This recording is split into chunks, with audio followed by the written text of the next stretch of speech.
So when I fix this table again, this ice chest here, I fixed that a number of years ago. I got it for about, I don't know if I even paid $60 for it. It wasn't very much. But I fixed that. It took quite a long time getting all the layers and layers of paint off, cleaning all the hardware, putting new seals and all that stuff. But when I fix stuff or build projects, what I like to do is I do my little sketches and stuff, and then after I do the sketch, I make a little model. Toothpicks, cardboard, whatever, tapes, Q-tips, just cut the ends off, just so I can get an idea of how it's gonna function, and like for doing belts and stuff, maybe like some hair bungees or rubber bands, whatever you got, just so you can figure out like the belt turns this way, so it's gonna rotate like that, and different things. So I do that before I go and do the actual thing I'm building or fixing, because you still sometimes you end up with a situation, but I don't have some computer that does drafting. It does drafting and all that, so doing it my way works.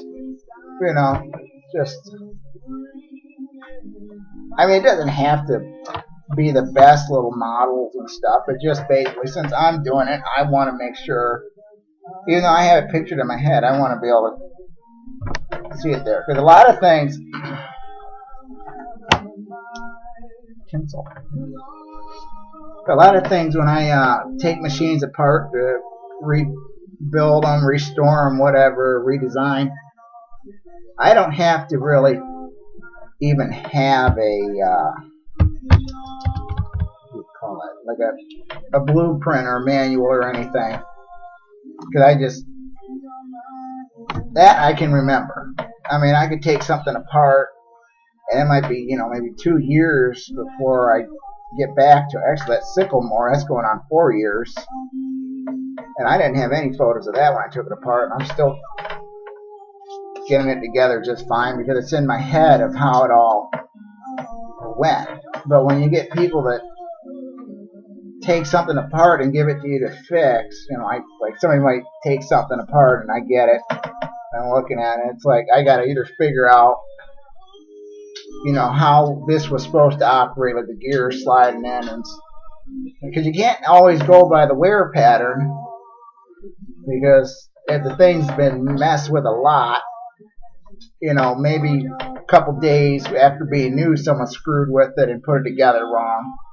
So you can't really go by that. You got to go by what actually is making sense for the thing to function perfectly. So just because something's like going into gear, might go halfway and it works, yeah.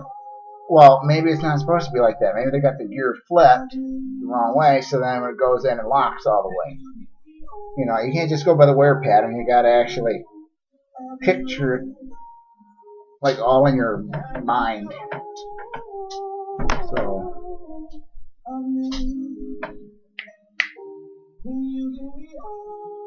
I know I used to, actually in school was very boring.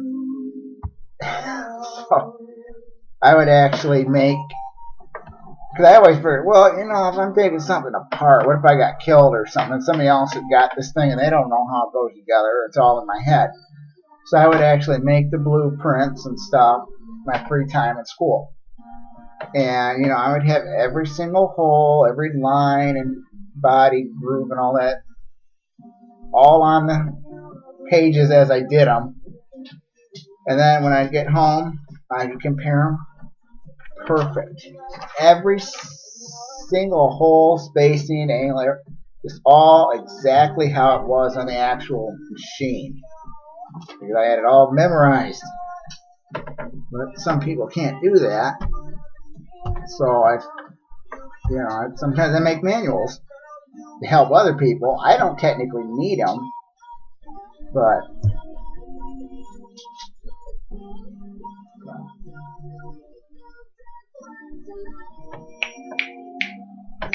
Come here. You're not good as this one with the puppy on the box. The puppy on the box. No. Down there, mower.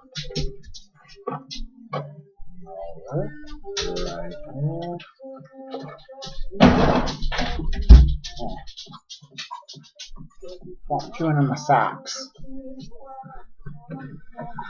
So,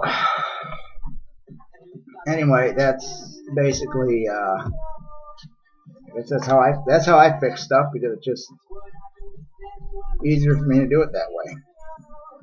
I mean, you know, actually, you look at some of these manuals; they are screwed up all over the place. I mean, I've actually bought manuals to try to help me with stuff, but the manuals are so incorrect, I don't even use them. I just figured it out myself, because you look at the thing and it's like saying do this and this, and like, you can't do that.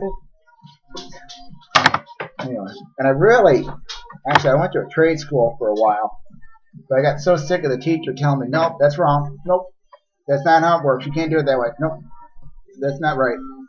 I'm thinking, I know it's right, I've done it that way for years.